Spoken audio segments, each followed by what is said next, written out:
नमस्कार, मेरा नाम है अनुराग मिश्रा और आप देख रहे हैं जनता जंक्शन। जब कोरोना की शुरुआत भारत में हुई थी तो केरल के रोकथाम मॉडल को काफी सराहा गया था, लेकिन जिस तरह की तबाही उसके बाद पूरे देश में देखने को मिली, उसने सभी मॉडल्स को फेल कर दिया और भयंकर जनहानि हुई। खैर, उस पर तमाम बातें हो चुकी हैं। आज बात करेंगे केरल के उसी मॉडल के बारे में जहां एक बार फिर से केसेस निकलने शुरू हो गए हैं और केरल का कोरोना मॉडल टाए टाए फिस हो गया है। तो थोड़ी तह तक जानने की कोशिश करेंगे कि आखिर ऐसा कैसे हो गया कि कभी आदर्श राज्य रहा केरल आज तमाम आलोचनाओं का शिकार हो रहा है और कोरोना का ग्रास तो बन ही रहा है।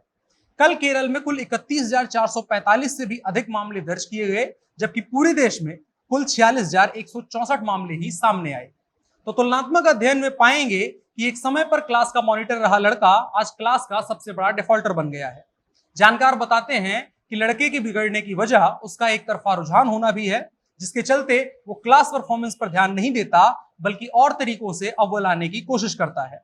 लेकिन इस बार का हेडमास्टर कड़क है और वो जरा सी गलती होने पर गला पकड़ लेता है और हर गलती की सजा देता है। रोहन के दूध की बोतल देना। Let me sterilize it first. अपना डिशवॉशर फुल्ली हाइजीनिक है, सब कुछ 70 डिग्रीज पे स्टरलाइज होता है। So germs का no stress. Bosch Indian kitchen का डिशवॉशर। फिलहाल केरल की दशा यही है कि सजा के तौर पर उसे सैकड़ों लोगों की जान कोरोना नामक हेडमास्टर के सामने देनी पड़ रही है। खैर, लक्षणा में बात नहीं करते हैं, अविधा पर आते हैं। कोरोना महामारी से केरल में बुरा हाल है।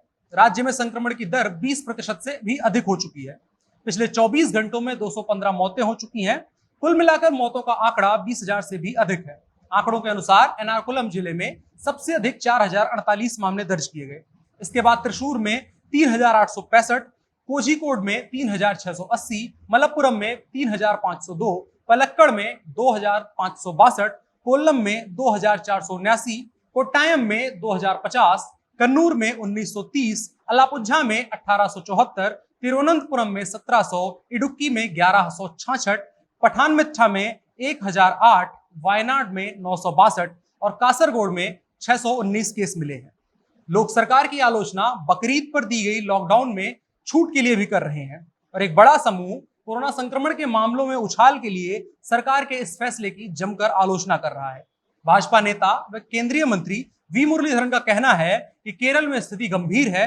राज्य प्रसार को रोकने के लिए वैज्ञानिक तरीकों का उपयोग करने के बजाय राजनीतिक उद्देश्यों को साधने के लिए महामारी का उपयोग करने की कोशिश कर रहा है।